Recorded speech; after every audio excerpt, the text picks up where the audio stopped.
मनोर police आणि महामार्ग वाहतूक पोलीस यांच्या पुढाकारातून मनोर ग्रामीण रुग्णालयात दाखल असलेल्या रुग्णांना केळी व बिस्किटांचे वाटप करण्यात आले। पोलिसांच्या या उपक्रमामुळे रुग्णांच्या चेहऱ्यावर मात्र आनंद फुलल्याचं दिसून आले।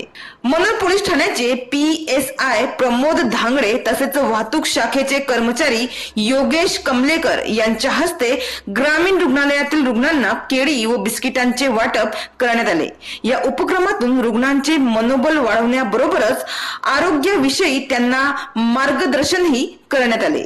यावेळी मनोर पोलीस ठाण्याचे PSI प्रमोद धांगडे, वाहतूक शाखेचे कर्मचारी योगेश कमलेकर तसेच रुग्णालयातील डॉक्टर मनाली कोकाटे, दिनेश गोडे, दीपाली तांडेल आणि उज्ज्वला खंडारे उपस्थित होते।